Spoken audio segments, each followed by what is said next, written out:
Hello my dear students, मैं आपका Irfan sir.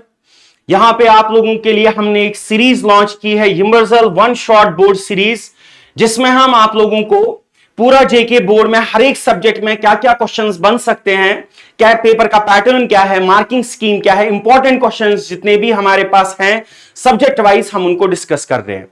हमने इलेक्ट्रोस्टैटिक्स पार्ट 1 फिजिक्स में क्लास 12th में कंप्लीट किया।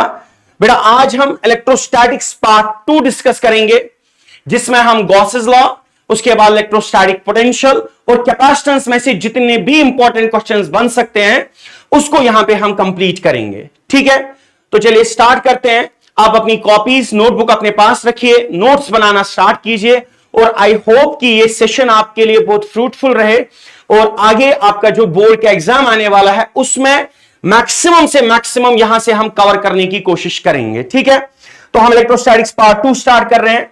बेटा क्वेश्चन नंबर 1 है, state and prove Gauss law in electrostatics. तो 5 नंबर का ये क्वेश्चन आता है, state and prove Gauss law in electrostatics. तो सबसे पहले हम गॉस लॉ का स्टेटमेंट समझते हैं, इसको गॉस थ्योरम भी हम कहते हैं।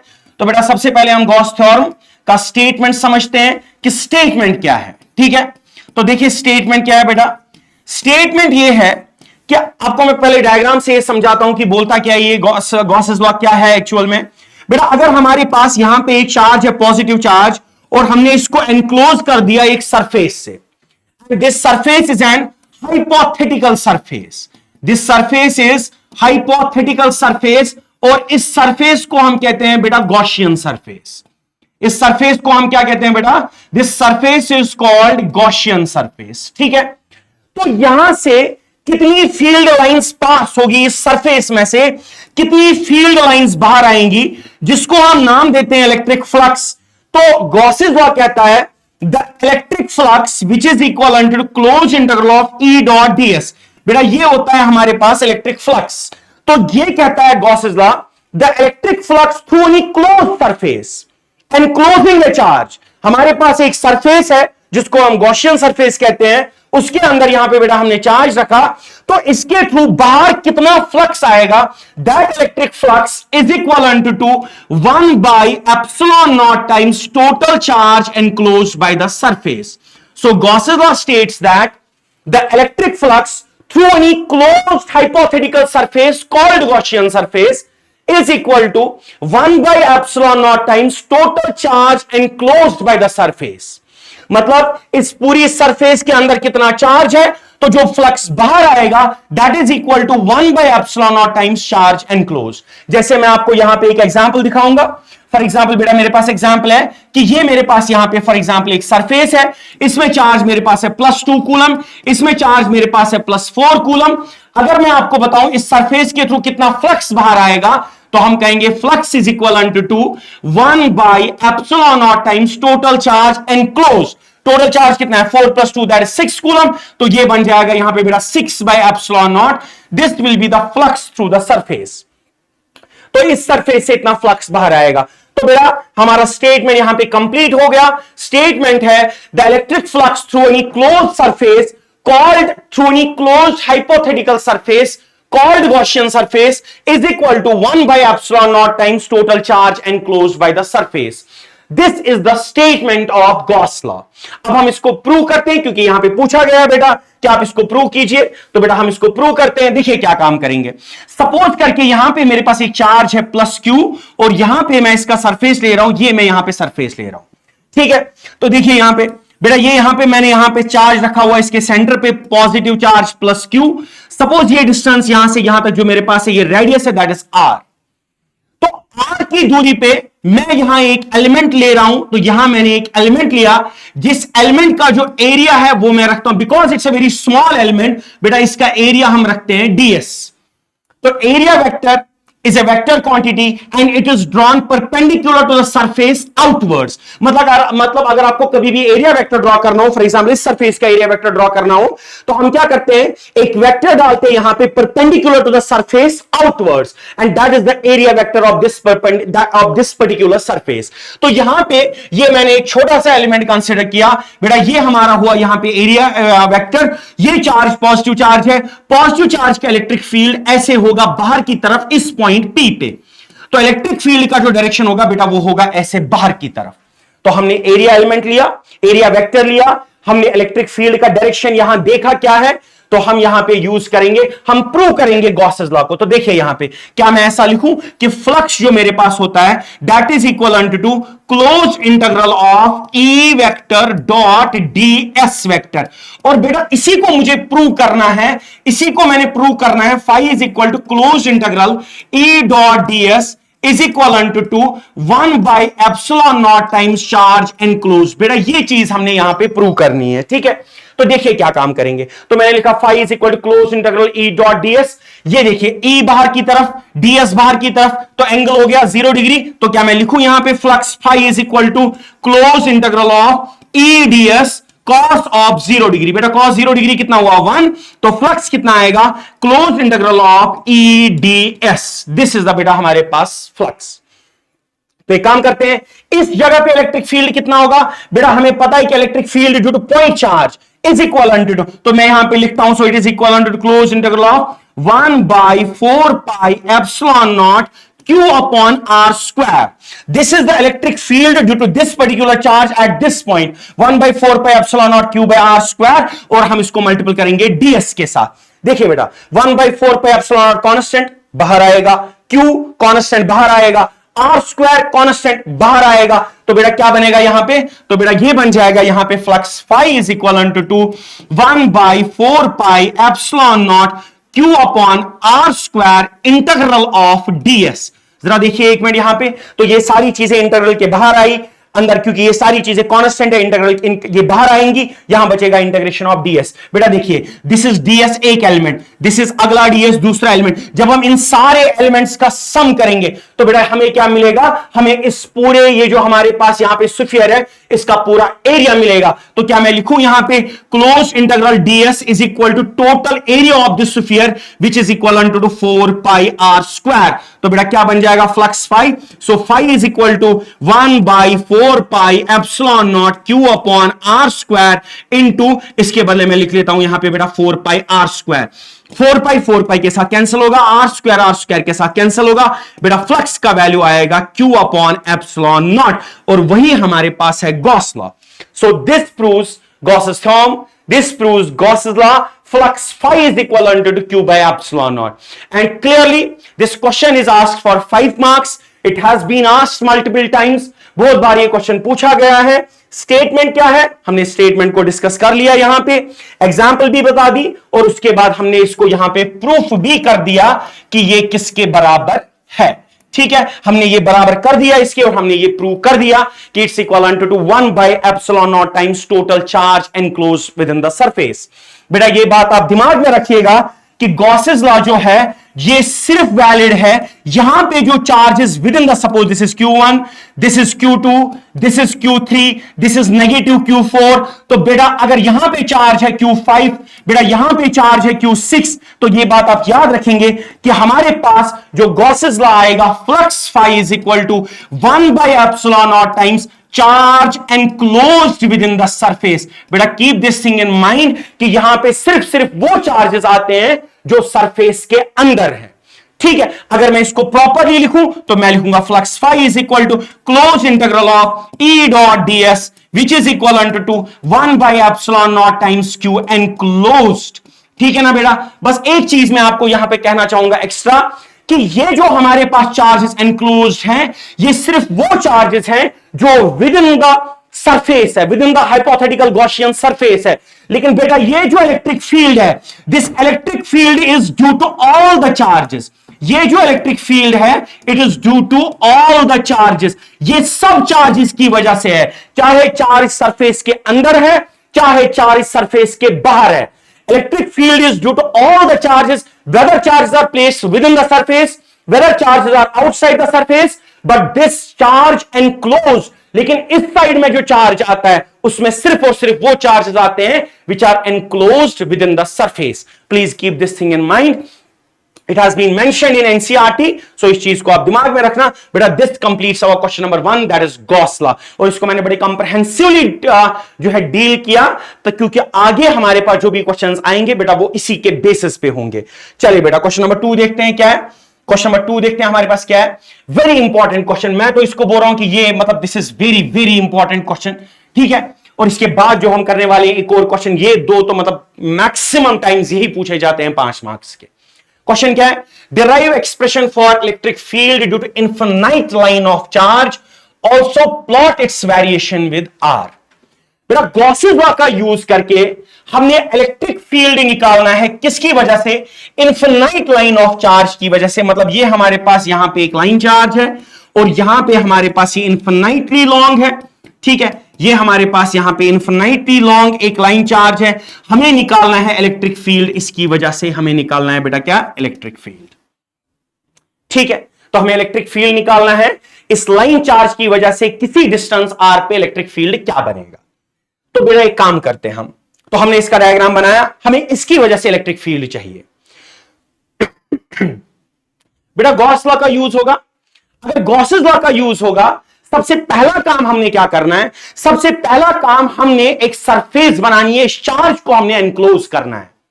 बेटा आप देखिए, इस चार्ज को अगर मैं एनक्लोज करूं, तो मुझे इस चार्ज को एनक्लोज करना है, तो यहां पे देखिए electric field is radially outwards, electric field is radially outwards. इस चार्ज को एनक्लोज करने के लिए जो बेस्ट सरफेस मेरे पास है, Gaussian surface, that's a cylindrical surface. तो मैं यहां पे एक गॉसियन सरफेस बनाता हूं सिलेंड्रिकल नेचर का, this is the Gaussian surface.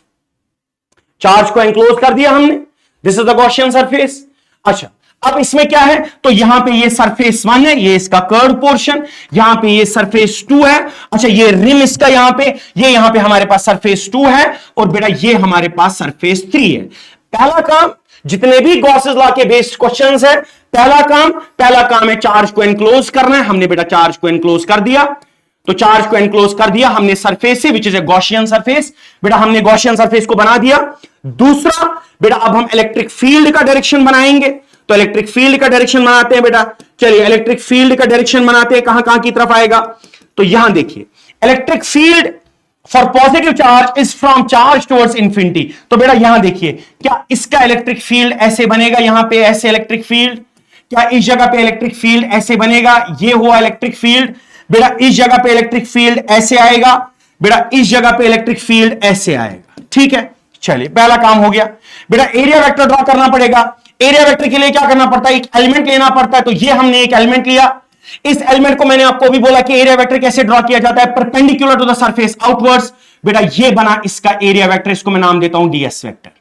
बेटा ये कर्व पोर्शन है, ये होगा बेटा इसका एरिया वेक्टर, यहां की तरफ ऐसे, this is the ds vector. बेटा ये कर्व पोर्शन है, इसका area vector perpendicular to the surface ऐसे होगा बाहर की तरफ, और बेटा सिमिलरली इसका जो एरिया वेक्टर होगा वो ऐसे होगा बाहर की तरफ। तो हमने तीनों, अच्छा इलेक्ट्रिक फील्ड कैसे होगा? बेटा इलेक्ट्रिक फील्ड यहां पे इस सरफेस के थ्रू ऐसा होगा।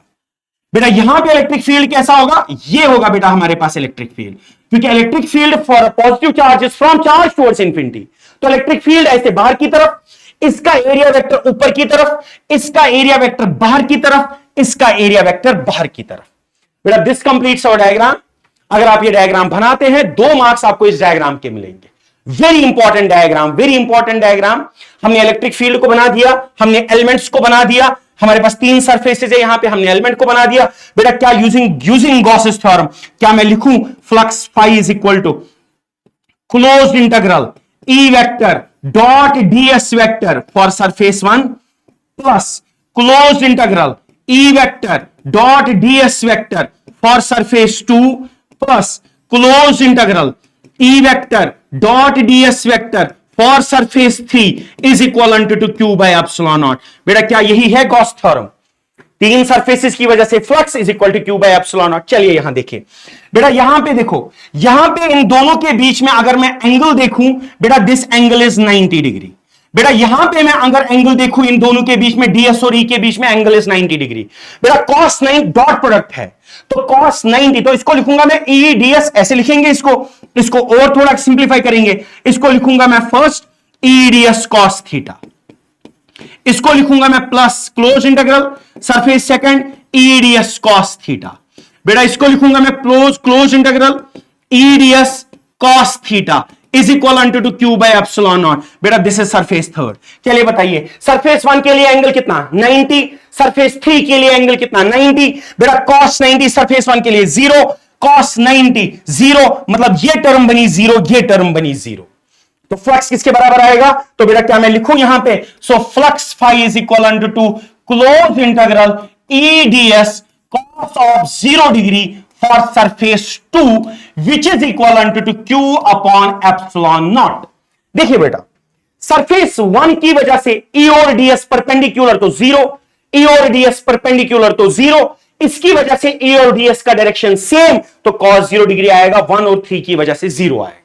तो ये हम यहां पे लिख देंगे, तो ये हो गया हमारे पास 0, cos 0 डिग्री इज 1। तो क्या मैं यहां पे लिखूं? दैट मींस अब यहां से हम शुरुआत करते हैं, E को मैं बाहर लिखता हूं, अंदर बचेगा integral of ds is equal to Q upon epsilon naught. मुझे E का ही तो वैल्यू निकालना है बेटा। अब हम निकालते हैं ds। देखिए बेटा अगर मैं ये मानूं कि इसका रेडियस जो है दैट इज r, और अगर मैं ये मानूं कि इसका जो लेंथ है दैट इज l, तो 2 मिनट के लिए मैं मान लेता हूं इसका रेडियस जो है r, इसका लेंथ जो मैंने माना that is equal to l। तो बेटा एक काम करते हैं यहां पे, तो क्या मैं जो सरफेस 2 है, क्या सरफेस 2 कर्व्ड पोर्शन आया 2 pi r l ds ds ds किसका? कर्व्ड पोर्शन ऑफ सिलेंडर का। What is the area of curved portion of cylinder? 2 pi r l. तो क्या मैं लिखूं यहां पे E into 2 pi r times l is equal to Q upon epsilon naught. तो बेटा इलेक्ट्रिक फील्ड किसके बराबर आया? So E is equal to Q upon 2 pi r l multiplied by epsilon not.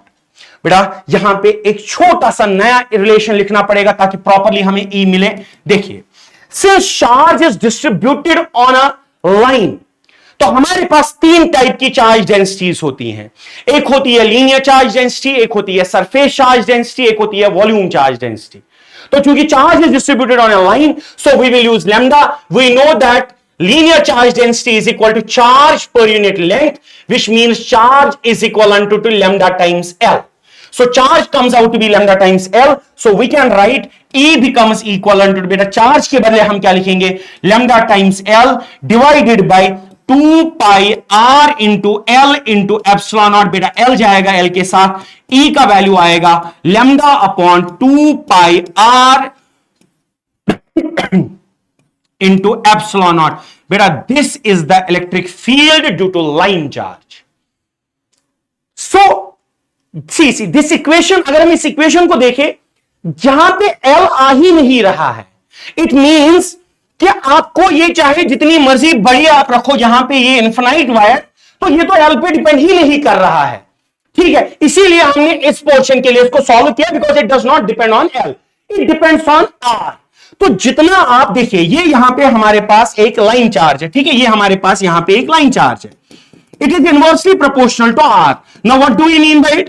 कि जितना जितना हम यहां से दूर जाएंगे, जितना जितना हम यहां से दूर जाएंगे R ज्यादा होगा, E कम होगा। मतलब जितना हम लाइन चार्ज से दूर जाएंगे उतना इलेक्ट्रिक फील्ड कम होता जाएगा। फॉर एग्जाम्पल अगर यहां पे मैं ये मेरे पास यहां पे बेटा एक लाइन चार्ज है, ठीक है, यहां पे मेरे पास आप एक लाइन चार्ज है, जितना मैं इससे दूर जाता हूं, ये पॉइंट A है, ये पॉइंट B है, ये पॉइंट C है, सॉरी बेटा जितना मैं इससे दूर जाऊंगा लाइन चार्ज से उतना इलेक्ट्रिक फील्ड कम होगा, because electric field is inversely proportional to R। और बेटा अगर मुझे E और R के बीच का रिलेशनशिप बनाना पड़े, यहां पे मैं लिखूंगा E, यहां पे मैं लिखूंगा R, ये इनवर्सली प्रोपोर्शनल है बेटा, this is the inverse proportion. So E and R are inversely proportional to each other. बेटा this completes our question number 2, जो हमें पूछा गया था। क्या बेटा क्वेश्चन था? Derive expression for electric field due to infinite line of charge, also plot its variation with R। और बेटा जब हमने इसका वेरिएशन प्लॉट किया, ये हमारे पास जो आया, this is how we plot the variation of inverse। जब हमारे पास दो फंक्शंस आपस में इनवर्स हो, तो बेटा ये है हमारे पास variation of E with R। तो ये हमारा क्वेश्चन यहां पे कंप्लीट होता है। बेटा अगला क्वेश्चन देखते हैं। अगला क्वेश्चन क्या है हमारे पास? अगला क्वेश्चन है derive expression for electric field due to uniformly charge spherical shell. इसको हम यहां पे ऐसे भी लिख सकते हैं, derive expression for electric field due to uniformly charged due to uniformly charged hollow sphere, due to uniformly charged hollow sphere. ठीक है बेटा, तो ये हमारे पास यहां पे लिख सकते हैं हम यहां पे क्वेश्चन कि हमें इलेक्ट्रिक फील्ड बताना है due to uniformly charged hollow sphere. ठीक है, इसको कंडक्टिंग स्फीयर भी कभी कभी कहा जाता है। तो यहां पे ये तीन तरीके का क्वेश्चन आ सकता है सेम। तो ये कंडक्टिंग स्फीयर भी पूछा जा सकता है। ठीक है, तो अगर कंडक्टिंग स्फीयर होगा तो उसमें भी सेम प्रोसेस करना है। Uniformly charge hollow sphere same बात है। चार्ज स्फेरिकल शेल, यहां इस पॉइंट के लिए बोर्ड में ये तीनों चीजें जो है वो सिमिलर है। ठीक है, तो चलिए स्टार्ट करते हैं। देखिए क्या है हमारे पास बेटा एक हॉलो स्फीयर है। ठीक है, देखिए यहां पे क्या करेंगे हम बेटा, यहां पे हमारे पास एक हॉलो स्फीयर है। ये हमारे पास यहां पे बेटा एक हॉलो स्फीयर है। ठीक है ना, और यूनिफॉर्मली चार्ज है। और आपको पता है कि कंडक्टर केस में चार्ज कहां डिस्ट्रीब्यूट होता है, on the surface of a conductor. ठीक है ना, तो charge is uniformly distributed on the surface of a conductor.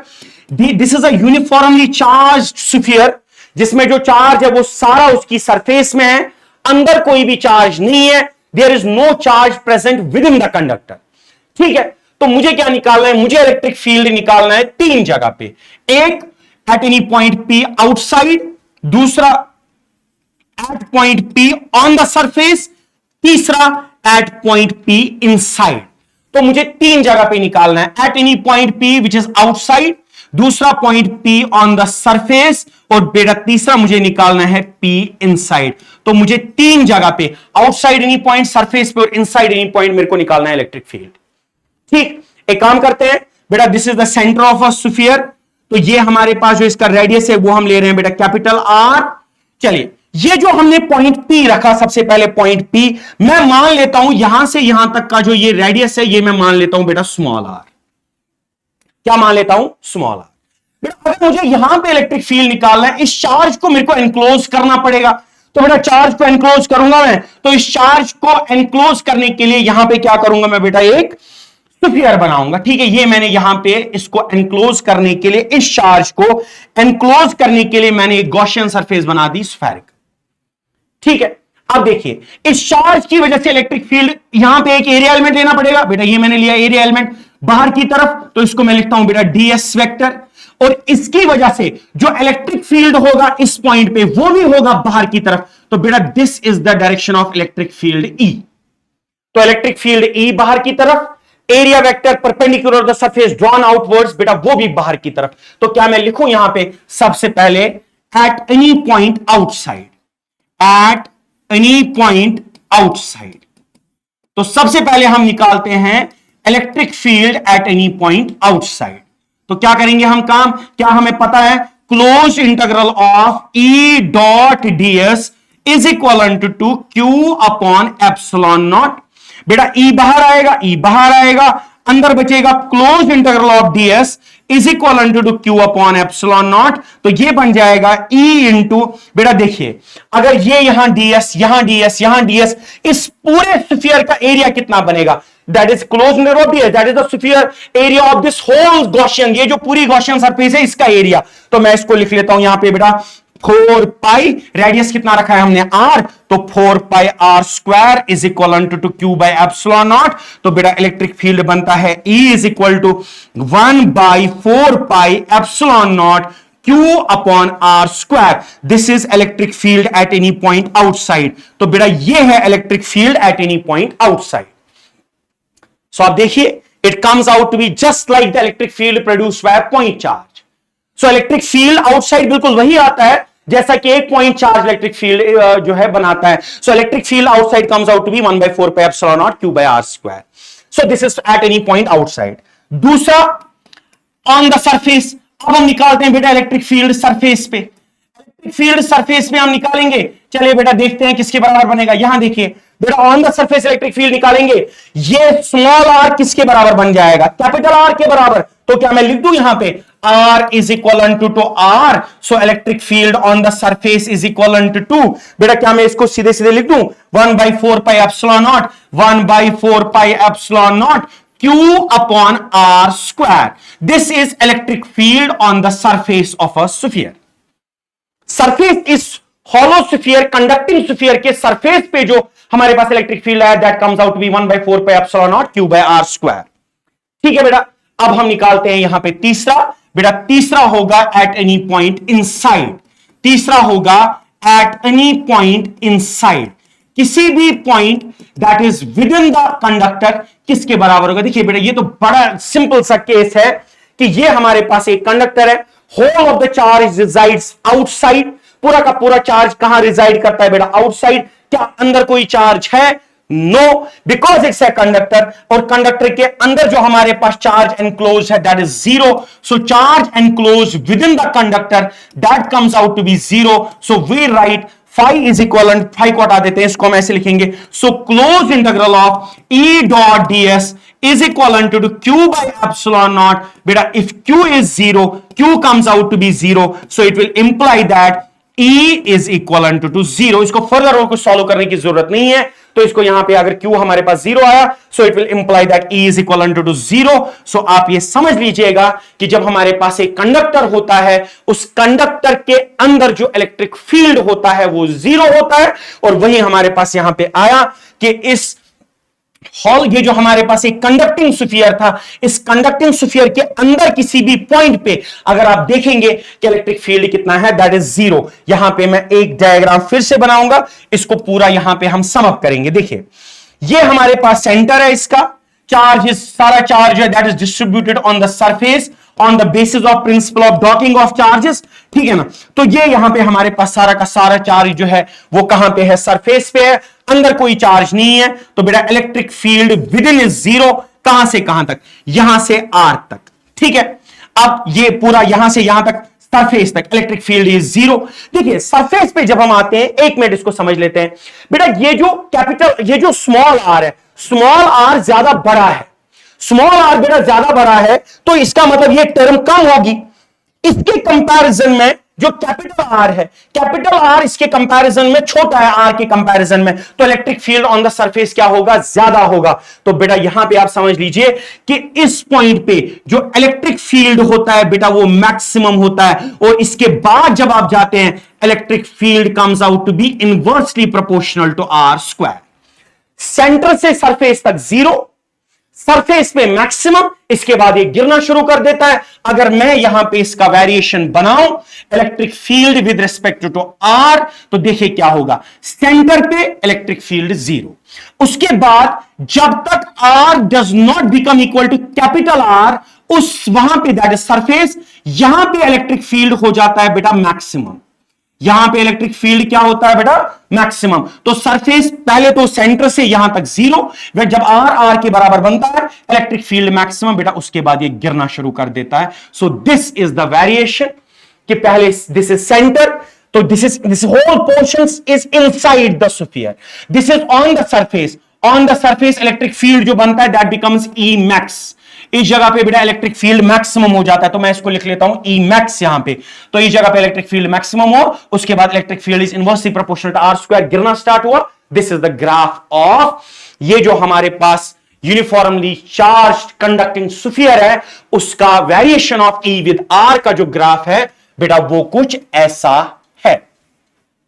ठीक है, ठीक है यहां तक। तो ये हम यहां पे लिख सकते हैं, ये पूरा ग्राफ बना हमारे पास, यहां पे ये हमारे पास बेटा वैल्यूज बने। इसको यहां पे मैं एक और चीज से दिखा सकता हूं, एडिशनल ये मैं आपको बताऊंगा कि जब charge is distributed on the surface, that mean charge is distributed on A area, we use surface charge density sigma which is given by charge per unit area. So I can write charge is equal to sigma into area of this particular ये, इसका particular area कितना है, तो इसको मैं लिखूं यहां पे 4 पाई कैपिटल आर स्क्वायर लिखूं, यही यहां सब्स्टिट्यूट करेंगे तो ई सरफेस कितना बनेगा 1/4 पाई एप्सिलॉन नॉट, क्यू के बदले क्या बनेगा बेटा sigma 4 pi R square divided by R square. बेटा 4 पाई के साथ कैंसिल होगा, आर स्क्वायर के साथ कैंसिल होगा, E surface becomes equal to sigma by epsilon naught. तो अगर आपसे कभी पूछा जाता है कि सरफेस पे जो इलेक्ट्रिक फील्ड होता है उसका कितना वैल्यू होता है, तो आप लिखेंगे बेटा sigma upon epsilon naught. This is the value, the maximum value, यही हमारे पास बेटा maximum value of electric field है। ठीक है, so these are the applications of Gauss law and I am very much sure that in 4 में से definitely एक आपको पूछा जाएगा। प्लीज कीप इन माइंड, अगर 5 मार्क्स का क्वेश्चन है, आप पहले जो पूछा गया है उसको स्टेट करेंगे। अगर डायरेक्टली एक्सप्रेशन है, आप डायग्राम बनाएंगे, आप ग्राफ्स का सहारा लेंगे और 100% आपको 5 मार्क्स मिलेंगे। ठीक है बेटा, कुछ और क्वेश्चंस देखते हैं गॉस लॉ में से अगर कोई है।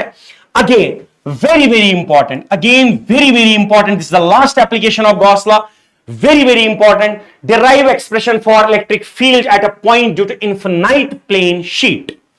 हमारे पास एक infinite plane sheet है, हमारे पास एक बहुत बड़ा plane sheet है, infinitely large plane sheet है। तो ये हमारे पास बेटा एक प्लेन शीट है। प्लेन शीट मींस एक 2 डायमेंशनल प्लेन है हमारे पास, यहां पे शीट है, एक 2 डायमेंशनल शीट है हमारे पास। फॉर एग्जांपल बेटा क्या करते हैं हम इसको, ये हमारे पास एक प्लेन शीट, बेटा देखिए ये हमारे पास यहां पे प्लेन शीट है और यहां पे जो चार्ज है that is distributed in the plane sheet like this. बेटा ये हमारे पास चार्ज यहां पे डिस्ट्रीब्यूटेड है, ठीक है, this is charge uniformly distributed. बेटा इसका जो चार्ज डेंसिटी है that is sigma, because charge is distributed within an area, so इसका चार्ज डेंसिटी है दैट इज सिग्मा। सो मुझे क्या करना है, मुझे इस प्लेन शीट की वजह से इलेक्ट्रिक फील्ड निकालना है एट ए पॉइंट, किसी भी पॉइंट पे मुझे इलेक्ट्रिक फील्ड निकालना है। ठीक है, एक काम करते हैं, एक पॉइंट यहां पे ले लेते हैं बेटा, एक पॉइंट यहां पे ले लेते हैं, एक पॉइंट यहां पे ले लेते हैं बेटा, एक पॉइंट यहां पे लेते हैं पॉइंट P, एक पॉइंट यहां पे ले लेते हैं पॉइंट P2, ठीक है, एक पॉइंट यहां ले लेते हैं पॉइंट P1, एक पॉइंट यहां ले लेते हैं पॉइंट P2। बेटा इसके लिए सबसे बेस्ट गॉसियन सरफेस क्या होगी, इसके लिए हम एक गॉसियन सरफेस बनाएंगे। देखिए ये एक प्लेन शीट है, इसके लिए जो गॉसियन सरफेस बनाएंगे हम इसके थ्रू पियर्स करेंगे एक सिलेंडर को, ठीक है। तो मैं क्या काम करूंगा, मैं यहां से इसके थ्रू पियर्स करूंगा एक सिलेंडर। तो बेटा ये मैंने एक सिलेंडर इसके थ्रू पियर्स किया, इसके थ्रू पास कर लिया एक सिलेंडर मैंने, ठीक है, ये सिलेंडर मैंने इसके थ्रू पास कर लिया यहां पे बेटा, और ये बना इसका गॉसियन सरफेस, ठीक है बेटा, ये बना इसका गॉसियन सरफेस, ठीक बेटा, this is the Gaussian surface of this particular infinitely long plane sheet. ये इस इन्फिनाइटली लॉन्ग प्लेन शीट का बेटा बनता है Gaussian surface. At the Gaussian surface for an infinitely long plane sheet is a cylinder passing through it, एक cylinder, और ये distance, ये दूरी मैं रख रहा हूं बेटा r, और ये दूरी मैं रख रहा हूं यहां से यहां तक r। इसका जो एरिया है बेटा, इसका एरिया मैं रख रहा हूं a, ये जो सिलेंडर है इसका एरिया हम क्या मान रहे हैं a, बेटा ये जो सिलेंडर है हमारे पास इसका एरिया हम क्या मान रहे हैं बेटा, इसका एरिया हम मान रहे हैं a, ठीक है। अब देखिए क्या होगा, तो ये हमारे पास एक इन्फिनाइटली लार्ज प्लेन शीट, तो हमने इसका गॉसियन सरफेस जो बनाया that's a cylinder piercing through it, ये हमारे पास गॉसियन सरफेस है। देखिए फिर वही बात, एक अगर मैं यहां पे बनाऊं कितने सरफेसेस बने बेटा, एक ये बना, दूसरा ये पूरा बना कर्व्ड पोर्शन इस सिलेंडर का, और बेटा तीसरा ये बना। सो बेसिकली यहां पे फिर 3 सरफेसेस बनी। अगर मैं देखूंगा दिस इज सरफेस 1 बेटा, ये पूरा रीजन यहां सरफेस 2 बेटा, दिस इज सरफेस 3। यहां देखिए electric field from charge towards infinity, so this is the direction of electric field बेटा। यहां की तरफ देखिए, this is the direction of electric field बेटा, ये होगा direction of electric field from charge towards infinity, from charge towards infinity. बेटा area element देते हैं, अगर मैं इसका एरिया एलिमेंट लूं, ये देखिए इसका एरिया एलिमेंट लूं, एरिया वेक्टर लूं, that comes out to be like this ds vector. बेटा अगर मैं इसका यहां पे एरिया एलिमेंट लूं, वो ऐसे आएगा बेटा ds वेक्टर, ठीक है। और अगर मैं इसका एरिया एलिमेंट लूं यहां पे ऐसे, वो तो ऐसे ऊपर की तरफ आएगा। इलेक्ट्रिक फील्ड ऐसे है, this is electric field, area element ऊपर की तरफ आया, एंगल 90 डिग्री, ये तो 0 बन गया। मतलब इस टाइम पे कर्व्ड पोर्शन की वजह से इलेक्ट्रिक फ्लक्स में कोई भी जो है यहां पे कंट्रीब्यूशन नहीं होगा, because the this angle between electric field and area element for this particular curved region comes out to be 90 degree, cos 90 will become 0, so इसका कोई यहां पे नहीं होगा। तो किस किस की वजह से होगा, it will be due to surface 1, it will be due to surface 2। तो क्या मैं total flux लिख दूं, that will come out to be, क्या मैं इसका लिख दूं, total flux will come out to be closed integration of EDS cos 0 degree, तो वो तो हमें पता ही है, due to first plus close integration of EDS due to second. तो बेटा क्या ये मैं यहां इसको लिख दूं, तो E बाहर निकालेंगे, इंटीग्रेशन ऑफ DS बन जाएगा एरिया A, E बाहर आएगा, इंटीग्रेशन ऑफ DS बन जाएगा एरिया A, तो ये बन जाएगा flux phi is equal to EA plus EA which comes out to be twice of EA। So इसको मैं ऐसे लिखूंगा यहां पे, so flux phi is equal to close integral of E dot ds which comes out to be twice of EA। तो यहां पे मैं इसको लिख सकता हूं flux phi is equal to 2EA which is equal to Q upon epsilon naught, which is equal to Q upon epsilon naught। Flux phi EDS Q upon epsilon, तीन surfaces है, इसकी वजह से कोई कंट्रीब्यूशन नहीं होगा, इसकी वजह से कंट्रीब्यूशन होगा, इसकी वजह से कंट्रीब्यूशन होगा, that will be equal to Q by epsilon naught, this comes out to be Q by epsilon naught। तो क्या हमारे पास यहां पे एक्सप्रेशन आया, twice EA is equal to Q by epsilon naught। तो बेटा मैं इसको यहां पे लिख लेता हूं, so 2 times of EA is equal to Q upon epsilon naught। So बेटा E comes out to be Q upon 2 times A times epsilon naught। तो याद देखिए 2A को मैं नीचे लेके जाऊंगा, ये बनेगा Q upon 2A epsilon not. अच्छा, क्या हमें पता है sigma is equal to charge per unit area, क्या मैं लिखूं यहां पे charge is equal to sigma multiplied by area. तो क्या मेरे पास इलेक्ट्रिक फील्ड बनेगा, E comes out to be कितना, तो Q के बदले क्या मैं लिखूं यहां पे sigma into area divided by twice of area into epsilon naught। Area cancel होगा, this comes out to be sigma upon 2 epsilon naught। बेटा this is electric field due to क्या, this is electric field due to infinitely large plane sheet, and see here it is independent of the dimensions of the plate। कि area of the plate क्या बेटा, यहां तो वो factor ही नहीं आ रहा है, it is independent of the dimensions of plate and it is basically independent of the distance from the plate. Plate से कितनी दूरी है, मतलब ये पॉइंट मैंने यहां लिया है या यहां लिया है या यहां लिया है, it is independent of that, it is independent of that. So basically यहां पे आप ये याद रखेंगे, दिस इलेक्ट्रिक फील्ड जो है, this electric field is what बेटा, electric field is independent of distance from the plate, it is independent of, electric field is independent of distance from plate. तो बेटा ये बात आप याद रखेंगे कि इलेक्ट्रिक फील्ड जो है it is independent of distance from plate and it comes out to be sigma by 2 epsilon naught. Please keep this thing in mind कि electric field does not depend कि आप इस प्लेन शीट से कितनी दूरी पे है।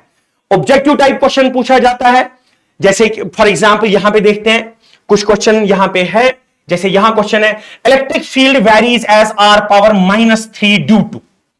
बेटा देखो मैं आपको यहां पे एक लिख लेता हूं टेबल, बहुत काम आएगा ये। Electric field due to charge Q is equal to, ये आप याद रखिए, मैं कुछ चीजें यहां लिख लेता हूं, इसको याद रखना। Electric field due to charge Q comes out to be point charge 1/4 pi epsilon naught Q upon R square. पहली बात, electric field due to dipole जो हमने निकाला, it came out to be 1/4 pi epsilon naught 2p upon R cube. तो इसमें इसको लिख लेता हूं यहां पे inversely proportional to R cube. Electric field due to line charge, infinitely long line जो हमारे पास थी उसकी वजह से जो इलेक्ट्रिक फील्ड आया that came to be inversely proportional to R।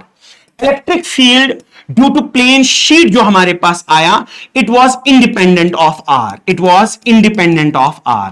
बेटा ये कुछ चीजें हैं, आप इनको याद रखिए, तो इसमें से आपके 1 नंबर के क्वेश्चन बनेंगे। यहां क्या लिखा है, electric field varies as R power -3, इसको ऊपर लेके जाएंगे R पावर -3 बनेगा, इसका आंसर आएगा इलेक्ट्रिक डाइपोल। ठीक है, पॉइंट चार्ज की वजह से inversely proportional to R square, infinite line charge की वजह से इनवर्सली प्रोपोर्शनल टू, यहां पे आएगा inversely proportional to R, infinite plane sheet की वजह से इंडिपेंडेंट। क्वेश्चन यहां पे है electric field varies as R power -1। बेटा R power -1 is due to हमारे पास infinite line charge, point charge no, quadrupole no, infinite line charge yes, infinite plane sheet of charge इसके तो इंडिपेंडेंट है। बेटा दीज आर 1 मार्क्स क्वेश्चंस जो paper में पूछे गए हैं गॉस लॉ से। तो जितना हमने यहां पे गॉस लॉ भी बेटा डिस्कस किया, आई एम वेरी मच श्योर कि आप लोगों को गॉसेस लॉ में से इससे अलावा कुछ पूछा नहीं जाएगा। बेटा आई होप यहां तक आपका ये जो पोर्शन है, ये गॉसेस लॉ वाला पोर्शन आपको ये क्लियर है। आपको अगर किसी जगह भी कंफ्यूजन है, अगर आपको किसी भी जगह डाउट है, तो आप कमेंट्स में लिख सकते हैं, या आप इसी क्या बोलते हैं इसको, वीडियो को एक बार फिर रिपीट देख सकते हैं और अपना डाउट जो है वो आप क्लियर करेंगे। ठीक है, चलिए बेटा इलेक्ट्रोस्टैटिक पोटेंशियल पे चलते हैं और इलेक्ट्रोस्टैटिक पोटेंशियल पे देखते हैं क्या पूछा गया है। तो इलेक्ट्रोस्टैटिक पोटेंशियल पे मोस्टली 5 नंबर के क्वेश्चन कम आते हैं। गॉस लॉ में मैक्सिमम टाइम्स 5 नंबर का क्वेश्चन पूछा जाता है, इलेक्ट्रोस्टैटिक पोटेंशियल में मैक्सिमम 3 नंबर का क्वेश्चन पूछा जाता है। सो इसीलिए हम जितने भी इसमें से क्वेश्चंस बन सकते हैं उनको हम एक बार जो है गो थ्रू करेंगे। ठीक है, नोट्स आप सामने रखिए, नोट्स बनाते रहिए, इसको हम डिस्कस कर लेते हैं।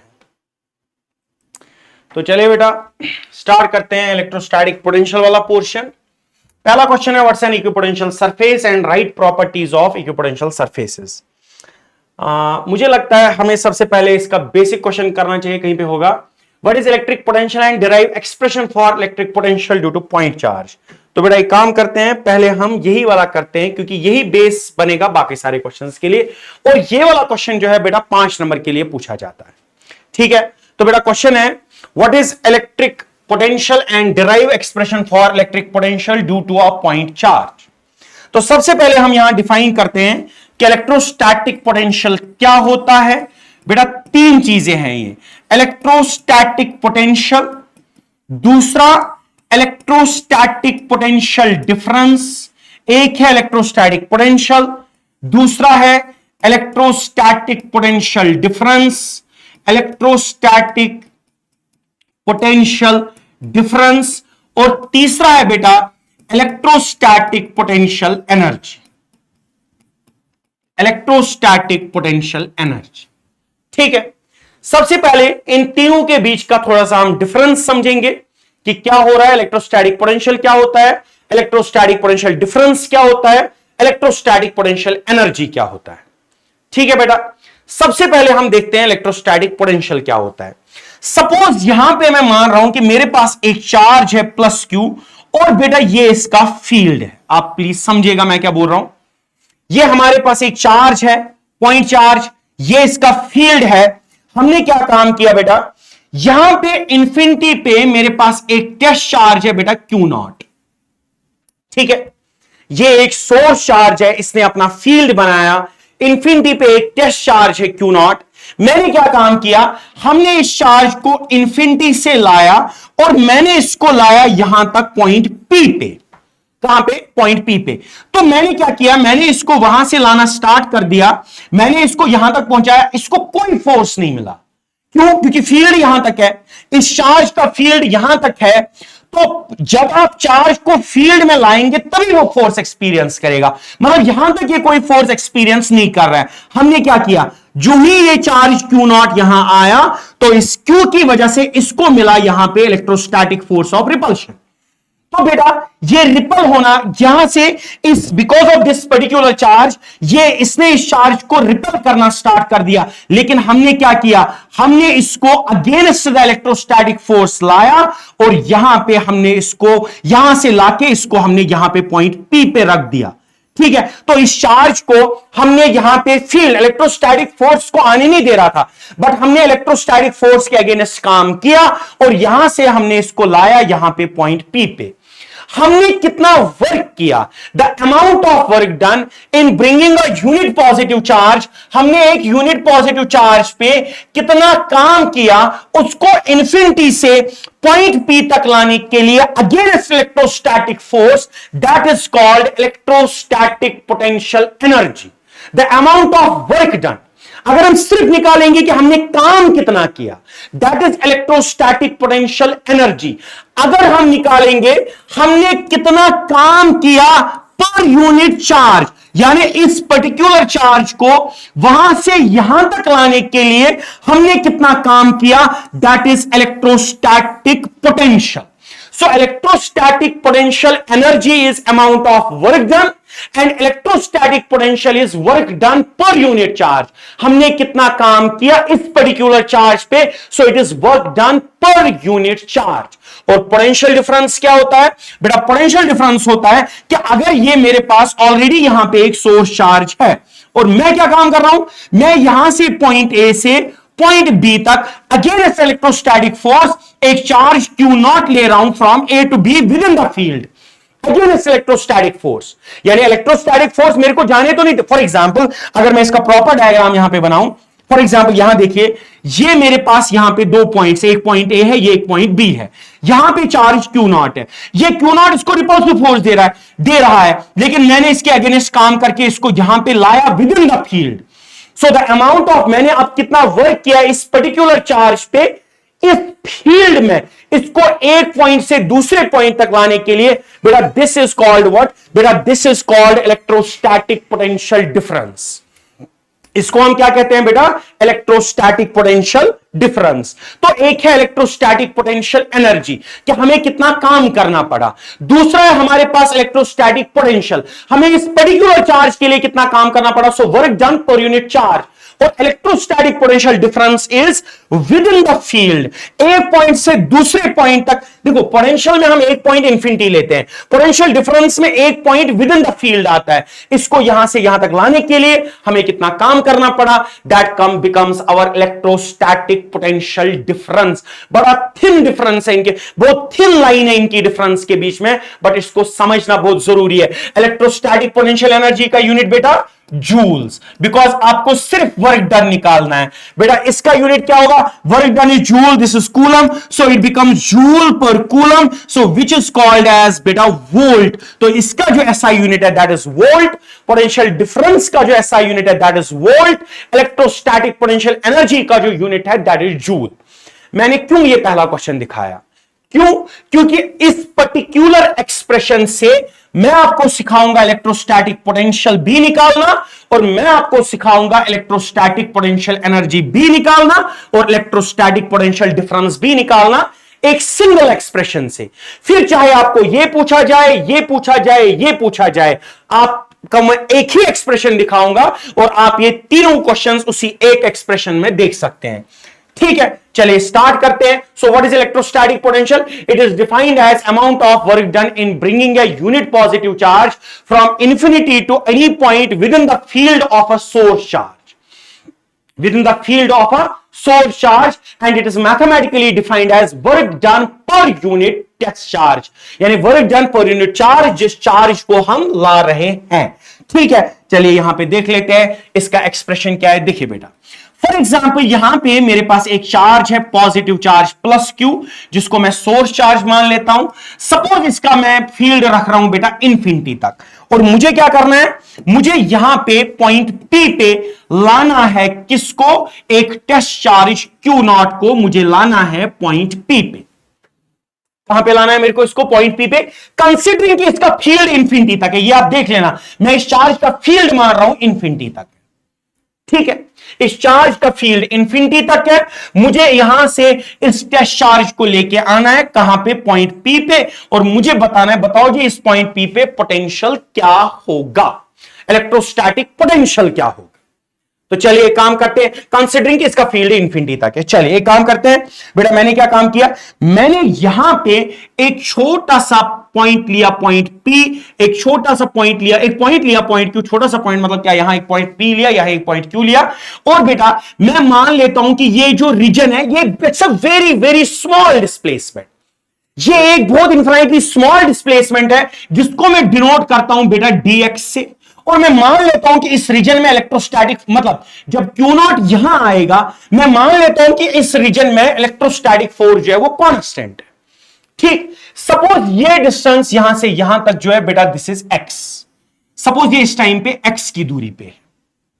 ठीक, तो बेटा ये पॉजिटिव चार्ज क्यू नॉट यहां है, dx आगे की तरफ, इलेक्ट्रोस्टैटिक फोर्स लगेगा यहां की तरफ, dx इधर की तरफ, इलेक्ट्रोस्टैटिक फोर्स इधर की तरफ। बेटा प्लीज इस बात को समझिएगा, मैंने क्या किया, मैंने इसको इंफिनिटी से लाना स्टार्ट कर दिया, इंफिनिटली स्मॉल यूनिट्स में मैं इसको ला रहा हूं। दैट कंसेप्ट विल बी, वो ऑलरेडी क्लियर, मतलब वो कंसेप्ट जो वो ऑलरेडी क्लासेस में क्लियर है कि जब हम इसको लाते, यहां पे वो नीडेड नहीं है, मैं थोड़ा सा आपको बता दूं कि जब हम इस चार्ज को लाते हैं, इट हैज टू बी, इसको ऐसे लाना है कि इस चार्ज पे कभी भी accelerate, this charge should not gate accelerated. और इस पे पूरा क्लास में मैंने 40 मिनट्स दिए हैं कि ऐसा क्यों होना चाहिए कि ये चार्ज एक्सेलरेट नहीं होना चाहिए। ठीक है, तो यहां पे आप देख लीजिए, इसको छोटे छोटे स्टेप्स में लाना है और यहां पे हमने इसको लाया, मैंने एक पर्टिकुलर जगह ली P to Q dx और यहां पे Q नॉट मैंने रखा, ये छोटा सा डिस्प्लेसमेंट है dx, इलेक्ट्रोस्टैटिक फोर्स है बेटा यहां की तरफ, dx है यहां की तरफ। तो मैं क्या लिखूंगा, मैं लिखूंगा the small amount of work done, इस चार्ज को P से Q तक लाने के लिए, क्योंकि डिस्प्लेसमेंट स्मॉल है तो वर्क डन भी स्मॉल होगा, तो मैं लिखूंगा यहां पे step number 1, the small amount of work done to bring charge from the small amount of work done, the small amount of work done to bring charge from, the small amount of work done to bring charge from P to Q is given by कैसे, dW is equivalent to F electrostatic dot dx। बेटा ये चीज तो आपको पता होगी कि work done किसके बराबर होता है, dot product of force and displacement.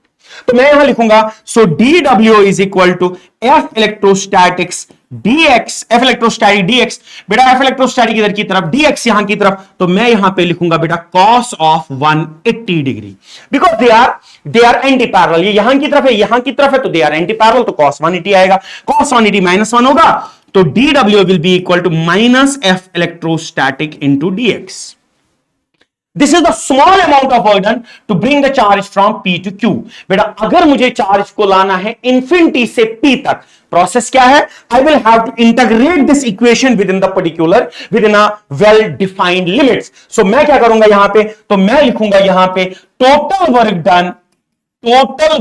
done in bringing the charge, total work done in bringing the charge from infinity to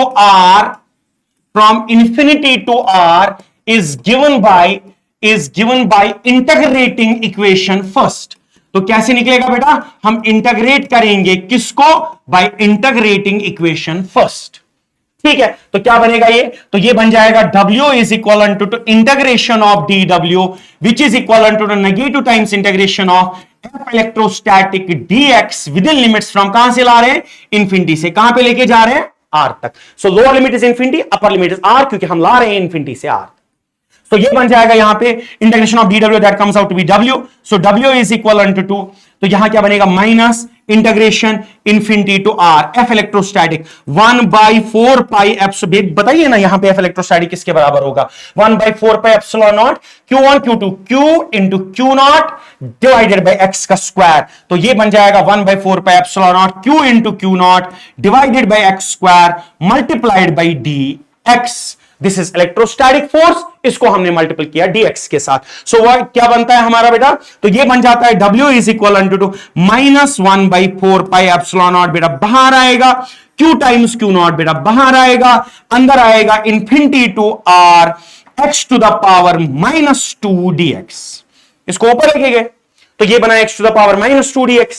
तो x to the power -2 dx का करते हैं इंटीग्रेशन, तो पावर +1 डिवाइड बाय पावर +1 आएगा, तो ये बन जाएगा हमारे पास, so W is equal to -1/4 pi epsilon naught Q into Q naught, बेटा इसका इंटीग्रेशन क्या होगा, x पावर -2 का इंटीग्रेशन होगा बेटा हमारे पास x power -2 + 1 divided by -2 + 1 within limits from infinity to R।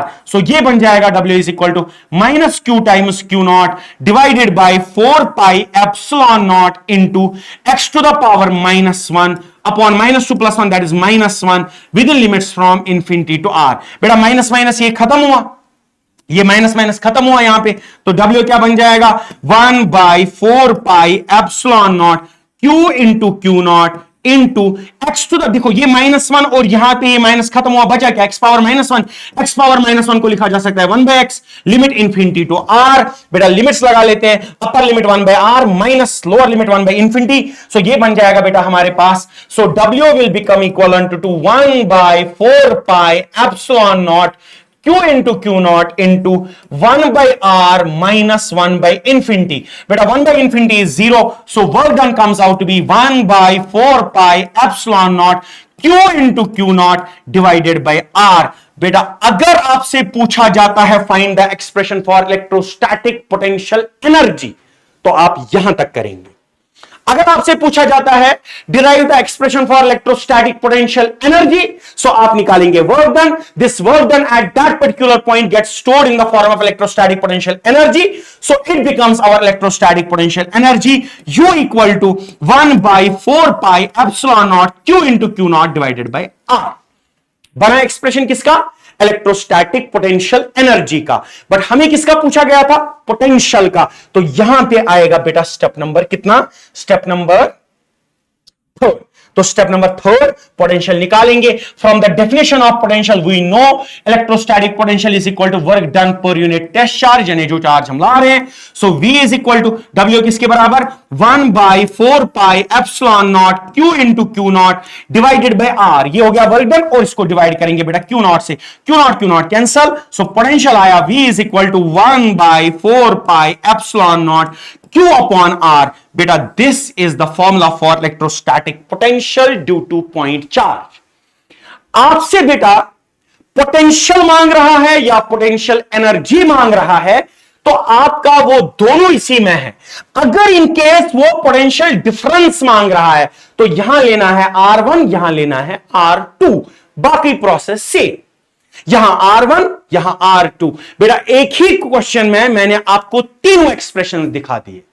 अब कौन सा आता है वहां पे वो आप देख लेना. सो इलेक्ट्रोस्टैटिक, देखिए यहां पे मैं सिर्फ एक चीज आपको अगर मैं डिफरेंस बता दूं, जो इलेक्ट्रोस्टैटिक पोटेंशियल एनर्जी आता है वो बनता है 1/4 pi epsilon naught Q into Q naught divided by R, और जो पोटेंशियल बनता है वो बनता है 1/4 pi epsilon naught Q by R.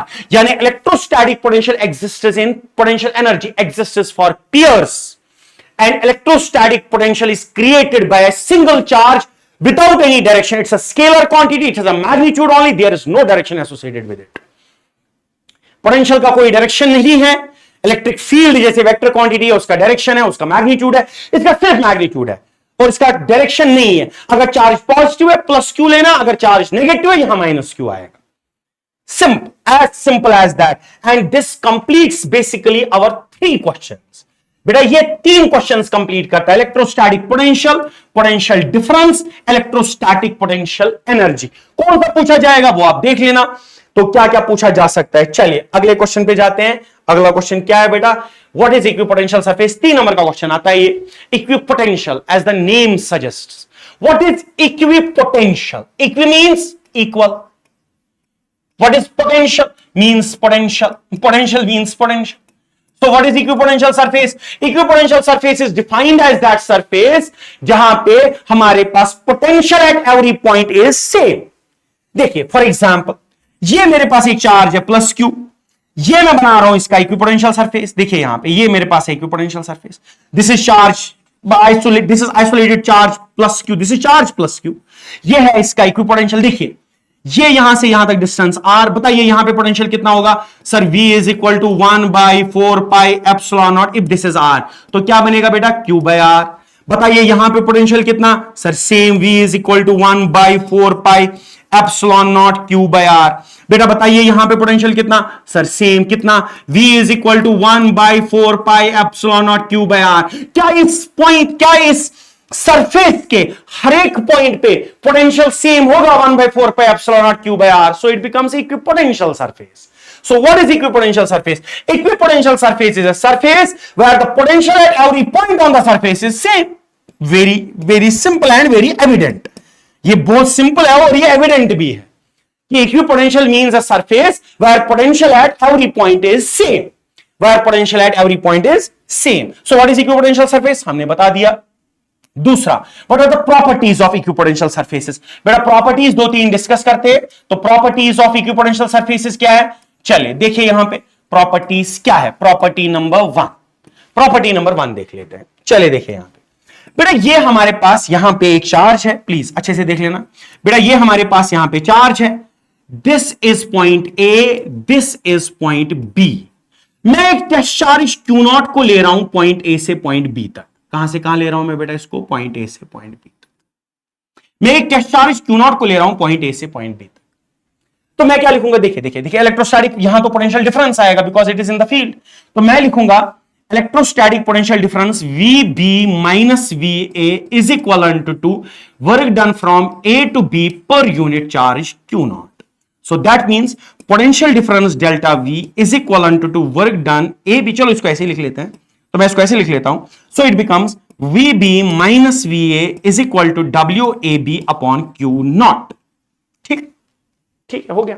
जहां तक ले रहे हैं VB माइनस जहां से ला रहे हैं VA is equal to work done per unit charge. This is potential difference. So WAB divided by Q naught. तो लिख लिया मैंने. बेटा what is the property of equipotential की पोटेंशियल B और पोटेंशियल A क्या होगा? Same. So VB is equal to VA. तो क्या मैं यहां पे लिखूं VB minus VB, VA minus VA, अपनी मर्जी है. VB minus VB is equal to W of AB divided by Q naught. Q naught तो जीरो नहीं है. What does it imply? VB minus VB is zero. It implies W of AB is equal to zero. What does this mean? No work is done in moving a charge from one point to other point on an equipotential. Equipotential पे एक point से दूसरे point तक जाने के लिए जो electrostatic work done है that is zero. So property number 1 is no work is done. हमें कोई इलेक्ट्रोस्टैटिक वर्क नहीं करना पड़ता है. No work is done in moving charge from point in moving charge from point A to point B, from point A to point B, या from one point to other point on an equipotential. बेटा equipotential पे एक जगह से दूसरी जगह charge को लेने के लिए, चार्ज को डिस्प्लेस करने के लिए, you do not require any electrostatic work. Property number 1. What is property number 2? Let us discuss property number 2. Property number 2 is, again मैं यही लिख रहा हूं कि इफ दिस इज यहां पे हमारे पास चार्ज प्लस क्यू, बेटा ये यहां पे हमारे पास इलेक्ट्रिक फील्ड होगा from charge towards infinity, from charge towards infinity, from charge towards infinity. बेटा देखिए दिस इज ऑब्वियसली इक्विपोटेंशियल. बेटा दिस इज इलेक्ट्रिक फील्ड और आप देखिए यहां पे electric field and equipotential are always perpendicular to each other. So यहां पे मैं लिखूंगा प्रॉपर्टी नंबर 2 कि इलेक्ट्रिक फील्ड जो है, electric field is always perpendicular to an equipotential. बेटा जब भी कभी इक्विपोटेंशियल सरफेस होगा, तो जब भी कभी इक्विपोटेंशियल सरफेस होगा, इलेक्ट्रिक फील्ड जो है वो हमेशा इक्विपोटेंशियल के क्या होगा बेटा? वो हमेशा इक्विपोटेंशियल के परपेंडिकुलर होगा. So electric field is always perpendicular to an equipotential surface. This is property number 2. तो बेटा आप ये बात याद रखेंगे कि इलेक्ट्रिक फील्ड जो है ये हमेशा किसके परपेंडिकुलर है? इक्विपोटेंशियल सरफेस के परपेंडिकुलर है. बेटा हमें पता है कि पोटेंशियल डिफरेंस डेल्टा V जो है that comes out to be work done AB per unit charge Q naught. ये तो हमें पता है. क्या मैं वर्क डन को लिख सकता हूं फोर्स इनटू डिस्प्लेसमेंट? लिख लेते हैं 2 मिनट के लिए. तो मतलब potential difference is equal to force into displacement upon Q naught. ठीक है, मैं इसको लिख लेता हूं force into displacement upon Q naught. ठीक, तो क्या मतलब मैं यहां पे, अच्छा क्या मेरे को पता है कि इलेक्ट्रिक फील्ड किसके बराबर होता है? Force acting per unit charge. तो मतलब फोर्स किसके बराबर हो गया? क्या फोर्स बराबर हो गया electric field into Q naught. तो क्या मैं फोर्स के बदले लिखूं यहां पे delta V is equal to चलो F डॉट x लिखते हैं, इसको लिखते हैं बेटा F डॉट x. तो फोर्स के बदले मैं क्या लिखूं यहां पे? E times Q naught dot x divided by Q naught. बेटा ये Q नॉट और ये Q नॉट क्या होगा? कैंसल. तो डेल्टा V किसके बराबर आएगा? So delta V comes out to be E vector dot x vector. बेटा क्या मैं इसको ऐसे लिखूं? So it means delta V is equivalent to E times x times cos of theta. But what is the potential difference on an equipotential? Zero. So this is zero. Zero is equal to E into x into cos of theta. Electric field cannot be zero. X तो हमारे पास है ही already. That means cos theta is equal to zero. When is cos theta zero? When theta is 90 degree. So the angle between equipotential surface, the angle between equipotential surface and electric field beta must be always, they always should be perpendicular to each other. और ये हमने इसको छोटा मोटा proof भी कर दिया. ठीक है, this is property number 2. Beta what is property number 3? Property number 3 is no two equipotential surfaces can intersect each other. बेटा दो इक्विपोटेंशियल सरफेसेस एक दूसरे को intersect can intersect each other. बेटा दो इक्विपोटेंशियल सरफेसेस एक दूसरे को इंटरसेक्ट नहीं कर सकती, क्योंकि इस पॉइंट पे हमें क्या मिलेगा, इस पॉइंट पे हमें वैल्यूज मिलेंगे दो पोटेंशियल के, विच इज नॉट पॉसिबल। जैसा कि हमने इलेक्ट्रिक फील्ड लाइंस में बोला कि हमें वैल्यूज मिलेंगे दो, क्या बोलते हैं इसको, इलेक्ट्रिक फील्ड के, जो कि पॉसिबल नहीं है। इसी तरह यहां पे भी दो इक्विपोटेंशियल सरफेसेस एक दूसरे को इंटरसेक्ट नहीं कर सकती। बेटा दीज आर फ्यू प्रॉपर्टीज, तीन प्रॉपर्टीज, क्योंकि ये क्वेश्चन 3 नंबर का पूछा जाएगा, तीन प्रॉपर्टीज आपको बोली जाएंगी लिखने के लिए, तो हमने यहां पे तीन प्रॉपर्टीज को डिस्कस कर लिया वेरी इलॉबरेटिवली। आप इसको अच्छे से यहां पे याद रखिएगा। चलिए अगला question, derive relation between electric field and electric potential. What is the relationship between electric field and electric potential? 3 marks का क्वेश्चन आता है, बहुत इंपॉर्टेंट क्वेश्चन है, पूछा जाता है, बड़ी बार पूछा गया है। देख लेते हैं, ठीक है, बहुत इजी है ये। सपोज यहां पे मेरे पास एक चार्ज है बेटा Q, ये इसका फील्ड है यहां तक। सपोज मैं क्या काम कर रहा हूं, सपोज यहां पे एक पॉइंट में ले रहा हूं पॉइंट A, और बेटा यहां पे मैं एक पॉइंट ले रहा हूं पॉइंट B, ठीक है। देखिए इलेक्ट्रिक फील्ड इस डायरेक्शन में, this is the direction of electric field, because electric field for a positive charge is from charge towards infinity, this is the direction of electric field. बेटा मैं क्या मान रहा हूं, यहां इलेक्ट्रिक पोटेंशियल 0 है, यहां आएंगे तो इलेक्ट्रिक पोटेंशियल बढ़ रहा है, तो मैं यहां मान रहा हूं पोटेंशियल V है, यहां मैं मान रहा हूं पोटेंशियल है V प्लस dV। इस जगह पे potential this is a very small displacement dx, this is a very small displacement dx, ये बहुत छोटा डिस्प्लेसमेंट है dx, ठीक।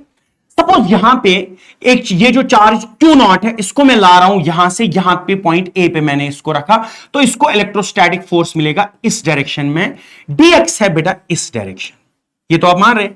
इलेक्ट्रोस्टैटिक फोर्स है इस डायरेक्शन में, बेटा dx है इस डायरेक्शन में, और मैंने दो पॉइंट्स माने, ये पॉइंट A पे मैंने पोटेंशियल V माना, ये पॉइंट B पे मैंने पोटेंशियल V प्लस dV माना, इससे थोड़ा ज्यादा, and these points are very close to each other, very close, very close to each other, so this displacement is very small, it is dx, यानी जो distance है ना it's very small, it is dx, ठीक। तो क्या मैं यहां पे लिख सकता हूं, यहां पे पॉइंट नंबर 1, क्या मैं पॉइंट नंबर 1 यहां पे लिख सकता हूं कि the small amount of work done in moving the charge from A to B against electrostatic force dW is equivalent to F electrostatic dot dx।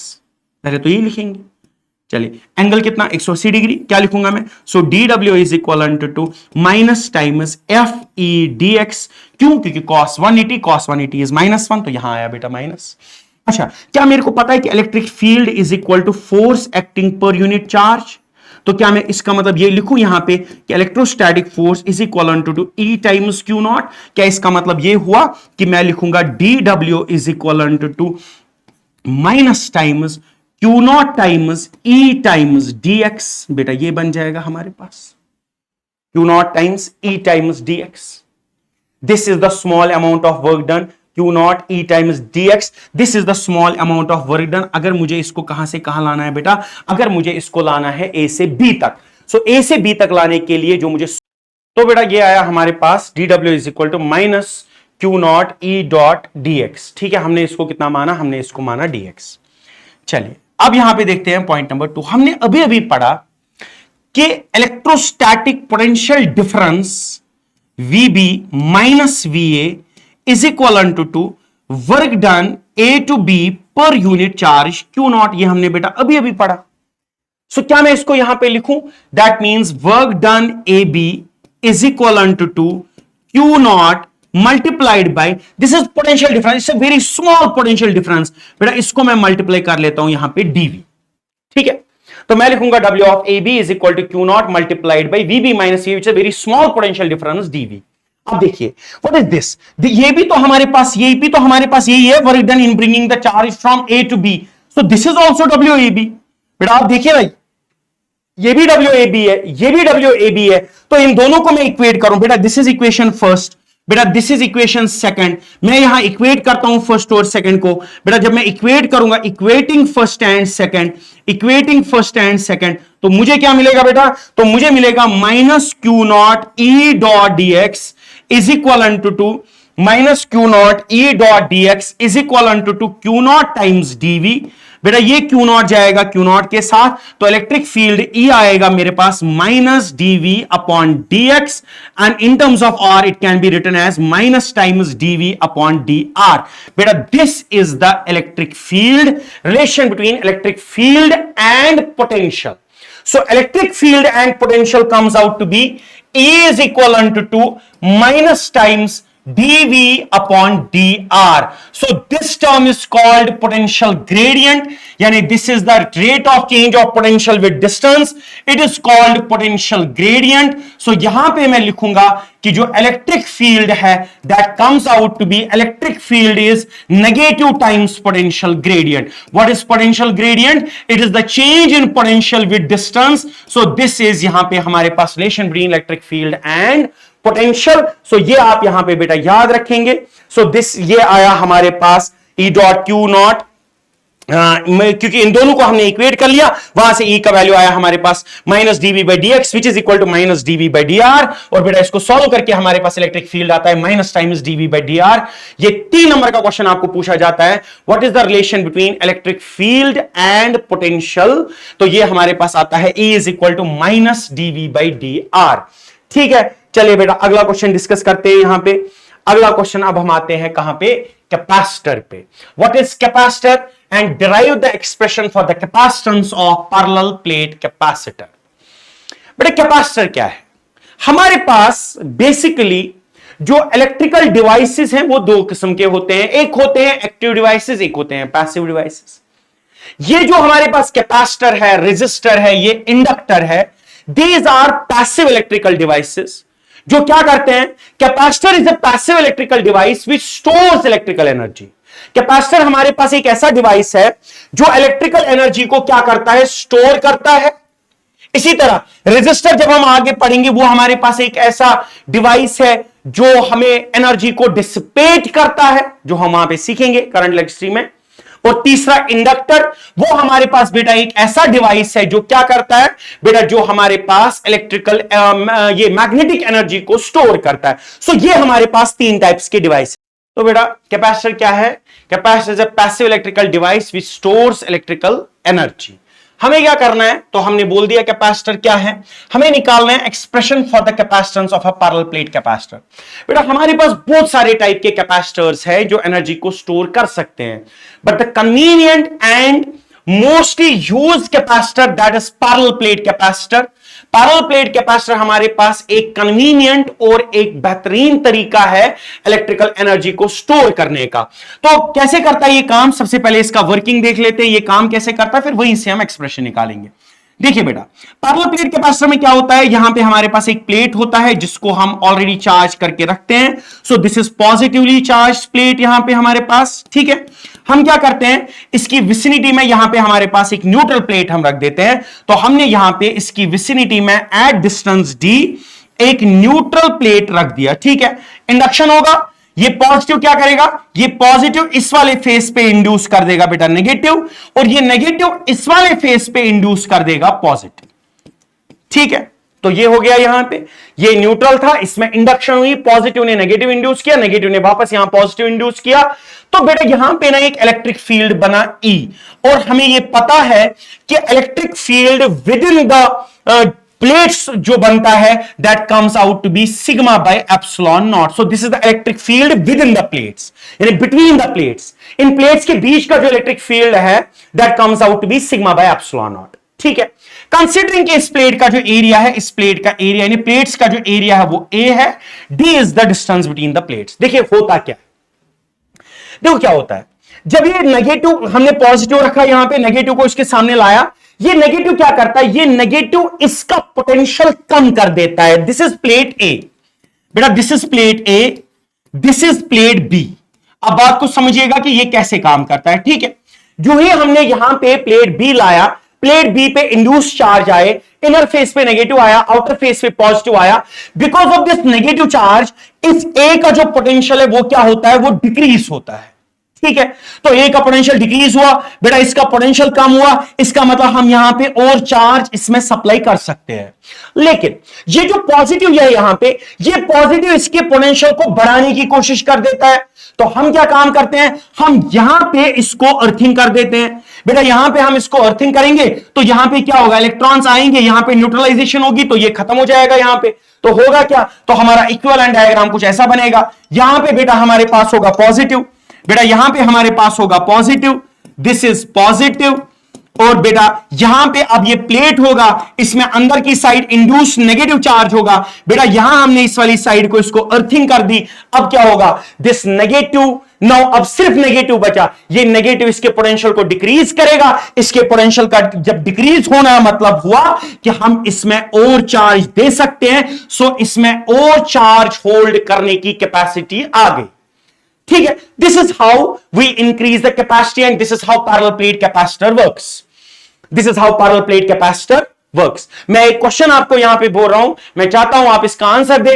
छोटा मोटा क्वेश्चन मैं बोल रहा हूं कि हमारे पास लैपटॉप है, हमारे पास टीवी है, हमारे पास कोई भी डिवाइस है, उसमें ना ये पैरेलल प्लेट कैपेसिटर का बेटा यूज किया जाता है। ठीक है, उसमें ये पैरेलल प्लेट कैपेसिटर का यूज किया जाता है। मेरा क्वेश्चन आपसे ये है कि लैपटॉप में how do we achieve this earthing, ये अर्थिंग हम कैसे लैपटॉप में अचीव करते हैं, ये अर्थिंग हम कैसे जो बाकी डिवाइसेस है जैसे टीवी है हमारे पास, एलईडीज है हमारे पास, उनमें हम कैसे ये अचीव करते हैं ये अर्थिंग। इसका क्वेश्चन, इसका आंसर आप मेरे को कमेंट्स में बताना कि how do we achieve this earthing. हम वहां पे भी पैरेलल प्लेट कैपेसिटर का ही यूज करते हैं। तो how do we achieve this earthing in case of TV, laptops, ये एलसीडीज और बाकी चीजों में, ये मेरे को आप बता देना। ठीक है, तो हमने क्या किया, नेगेटिव ने इसका पोटेंशियल कम दिया तो इसका कैपेसिटी जो है वो बढ़ गया। ठीक, चलिए अब निकालेंगे इसका एक्सप्रेशन। अब इसका एक्सप्रेशन तो बड़ा सिंपल हो गया। देखिए electric field is sigma by epsilon naught. चलिए तो सबसे पहले मैं लिखता हूं, अभी अभी हमने पढ़ा कि इलेक्ट्रिक फील्ड जो है that is equal to potential upon R. तो इन जनरल मैं इसको लिख सकता हूं कि potential is equal to E multiplied by D. What is D? D is the distance. So यहां जो बेटा पोटेंशियल बनेगा, इस जगह पे जो पोटेंशियल बनेगा वो होगा E टाइम्स डी। तो V is equal to E किसके बराबर है बेटा, सिग्मा बाय एप्सिलॉन नॉट। तो मैं इसको लिखूंगा sigma D bye epsilon naught. This will be the potential. Very easy. Number 2, क्या हमें ये पता है, मैं आपको ये बोल रहा हूं या आपको ये पता भी होगा that charge given to the capacitor is directly proportional to the potential और Q is equal to C times V. So C becomes equal to Q upon V. So we can write C is equal to Q upon V. V के बदले क्या लिखेंगे बेटा, sigma D upon epsilon naught. बेटा epsilon not ऊपर जाएगा तो ये बनेगा एप्सिलॉन नॉट, ये चार्ज Q है, ये चार्ज Q है, डिवाइडेड बाय बनेगा बेटा ये सिग्मा डी। ठीक बेटा, क्या हम कर सकते हैं यहां पे, सिग्मा को लिखिए हम चार्ज पर यूनिट एरिया। बेटा क्या सिग्मा जो है, क्या मैं सिग्मा के बदले लिख दूं यहां पे चार्ज पर यूनिट एरिया। बेटा सिग्मा के बदले लिख देंगे चार्ज पर यूनिट एरिया, तो बताइए C किसके बराबर बनेगा। So C will come out to be epsilon naught Q upon sigma के बदले क्या आएगा यहां पे, चार्ज पर यूनिट एरिया। बेटा सिग्मा के बदले हम लिख देंगे यहां पे charge per unit area. So sigma के बदले आएगा यहां पे charge per unit area multiplied by D. Charge charge cancel, sigma will come out to be epsilon naught, A ऊपर जाएगा divided by D. This is the most simplest way to calculate the capacitance of a parallel plate capacitor. C is equal to epsilon naught A by D. C is equal to epsilon naught A by D. मतलब जो हमारे पास एक parallel plate capacitor है बेटा, ये हमारे पास यहां पे एक पैरेलल प्लेट कैपेसिटर है बेटा, यहां पे ये नेगेटिव है, इस साइड हमने अर्थिंग करके रखी हुई है। ठीक है बेटा, इस साइड हमने अर्थिंग करके रखी हुई है। यहां पे हमारे पास इलेक्ट्रिक फील्ड इस डायरेक्शन में है E। ठीक है, which is equal to sigma by epsilon naught. तो बेटा जो हमारे पास capacity, this is the D which is distance between the plates, so capacity comes out to be epsilon naught A upon D. So capacitance is directly proportional to the area of plates. जितना plates का area ज्यादा होगा उतना capacitance ज्यादा होगा, जितना distance between the plates ज्यादा होगा उतना कैपेसिटेंस कम होगा। मतलब हम यहां लिखेंगे कि कैपेसिटेंस जो है ये डिपेंड करती है, इट डिपेंड्स ऑन किस पे, जियोमेट्रिकल डायमेंशंस ऑफ कंडक्टर। बेटा it depends on geometrical dimensions of conductor. बेटा कंडक्टर के ज्योमेट्रिकल डायमेंशंस क्या है, उस पर डिपेंड करता है। कंडक्टर का एरिया क्या है, डिस्टेंस बिटवीन द प्लेट्स क्या है। This is the expression for capacity of a parallel plate capacitor. ठीक, I hope it's very much clear. चलिए अगला क्वेश्चन देखते हैं। व्हाट इज कैपेसिटर, हमने बोल दिया। व्हाट इज कैपेसिटेंस भी बोल सकते हैं। Capacitance is the ability to store charge, ability to store electrical energy, rather it's the ability to store electrical energy. Derive the expression for capacitance of parallel plate capacitor with dielectric slab introduced. देखिए क्या करना है, 5 number का question पूछा जाता है। ये बोल क्या रहा है, ये बोल रहा है कि आपके पास एक कैपेसिटर है। ठीक है बेटा, ये हमारे पास एक capacitor, this is the capacitor. ठीक बेटा, बेटा ये है हमारे पास कैपेसिटर, ये इसका नेगेटिव पैरेलल प्लेट कैपेसिटर, तो बेटा ये इसका नेगेटिव यहां पे, ये यहां पे बेटा अर्थिंग। ठीक है, ये क्या बोल रहा है, हमने यहां पे बीच में एक डाइलेक्ट्रिक स्लैब को इंट्रोड्यूस कर दिया। बेटा एक डाइलेक्ट्रिक स्लैब हमने इंट्रोड्यूस कर दिया जिसका थिकनेस है T। तो बेटा दिस इज डाइलेक्ट्रिक स्लैब, इसका डाइलेक्ट्रिक कांस्टेंट K है। इसका डाइलेक्ट्रिक कांस्टेंट क्या है, K। ये एक डाइलेक्ट्रिक स्लैब है। आपको पता है कि डाइलेक्ट्रिक मटेरियल्स बेसिकली इंसुलेटर्स होते हैं विच कैन बी पोलराइज्ड। तो ये वो मटेरियल्स है जिनको हम सिंपली पोलराइज कर सकते हैं, यानी इनके पॉजिटिव और नेगेटिव को हम सेपरेट कर सकते हैं by an external electric field. ठीक है, चलिए देखते हैं क्या होता है। यहां पे ये पॉजिटिव है, ये यहां क्या इंड्यूस करेगा बेटा, नेगेटिव। ये यहां इंड्यूस क्या करेगा, नेगेटिव। ये नेगेटिव बेटा यहां क्या इंड्यूस करेगा, पॉजिटिव। ये यहां इंड्यूस करेगा बेटा पॉजिटिव। ठीक, ये तो पहले ही होगा, पोलराइजेशन होगी यहां पे। ये जो डाइलेक्ट्रिक है इसके नेगेटिव इस साइड आएंगे पॉजिटिव की तरफ, और इसके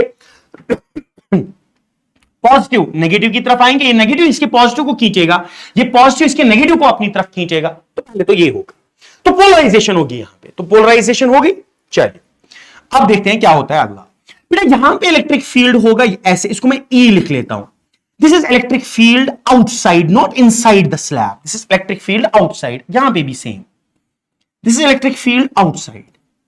तो बेटा एक इलेक्ट्रिक फील्ड बनेगा स्लैब के बाहर, और उसका डायरेक्शन इधर की तरफ होगा, यहां भी यहां भी। और ध्यान देखिए ना बेटा, स्लैब के अंदर भी तो एक इलेक्ट्रिक फील्ड बन रहा है which is polarising electric field, या पोलराइज्ड इलेक्ट्रिक। अंदर भी एक इलेक्ट्रिक फील्ड बन रहा है, पॉजिटिव और नेगेटिव पोलराइजेशन हुई है अंदर। बेटा एक इलेक्ट्रिक फील्ड अंदर बन रहा है इस डायरेक्शन में, इस डायरेक्शन में, तो अंदर भी एक इलेक्ट्रिक फील्ड बन रहा है। यहां देखिए, यहां थिकनेस, अगर मैं ये टोटल डिस्टेंस मान लेता हूं D, तो बेटा आप ये बात को समझिए, थिकनेस T में इलेक्ट्रिक फील्ड बन रहा है EP, और ये पूरी D जो हमारे पास, फिर बाकी जो बचा कुचा है, इसमें इलेक्ट्रिक फील्ड बन रहा है हमारे पास E। क्या बन रहा है, E।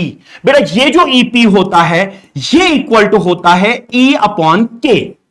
इसको निकालने की जरूरत नहीं है, हम यहां पे सिंपल इसका एक्सप्रेशन निकालेंगे। आप इसको याद रखिए कि EP is equal to E upon K।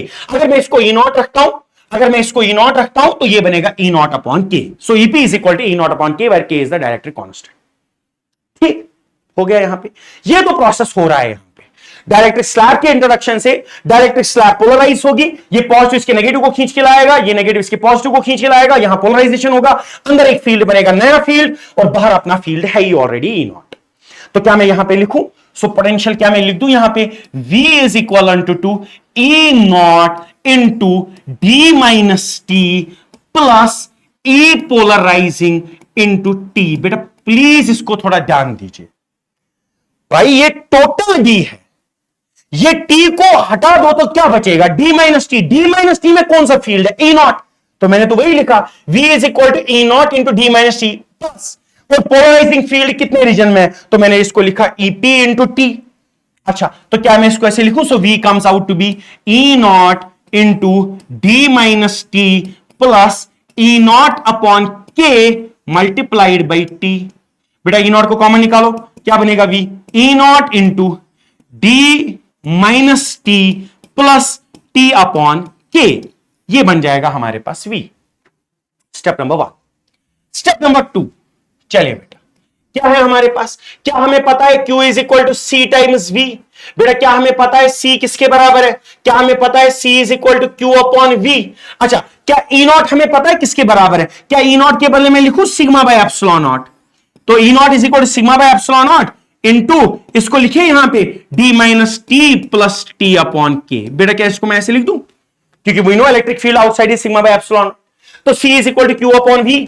तो क्या मतलब मैं इसको लिख दूं यहां पे C is equal to Q upon divided by, बेटा V के बदले मैं लिख दूं यहां पे sigma by epsilon naught into D minus T plus T upon K. बेटा लिख दूं ये सिग्मा के बदले लिखूं चार्ज बाय एरिया, तो C becomes equal to Q upon sigma के बदले लिख देता हूं charge per unit area into epsilon naught into D minus T plus T by के। ये टर्म पूरी ऊपर जाएगी, Q और Q कैंसिल होगा, C बनेगा epsilon naught A, so C is equivalent to epsilon naught A divided by D minus T plus T upon K. This is the capacity of parallel plate capacitor when dielectric slab is introduced. बेटा जब parallel plate capacitor के बीच में हम एक dielectric slab को introduce करेंगे तो capacity बनती है epsilon naught A upon D minus T plus T by K, where T is the dielectric constant. एक बात आप यहां पे जरा देखिए, If अगर D is equal to T, what does it mean? It means कि अगर मैं पूरे रीजन में, इस पूरे रीजन में अगर मैं स्लैब को भर दूं, यानी अगर ये जो D है ये T के बराबर है, यानी if slab is fully introduced between the two plates, so D is equal to T, क्या बनेगा C? C comes out to be epsilon naught A divided by, ये बन जाएगा बेटा यहां पे D माइनस D, तो D माइनस डी 0 बन गया, ये बनेगा D बाई के, तो यहां लिखूंगा D डिवाइडेड बाई के, के ऊपर चला जाएगा तो C बनेगा K times epsilon naught A by D, which means C comes out to be K times C in air. बेटा ये आप यहां पे याद रखिए, अगर देखो अगर आप डाइलेक्ट्रिक स्लैब को कैपेसिटर प्लेट्स के बीच में पूरी तरीके से पूरे रीजन में इंसर्ट कर देते हैं तो कैपेसिटी जो बनती है इस टाइम पे it becomes K times capacity outside, यानी के टाइम्स विदाउट स्लैब।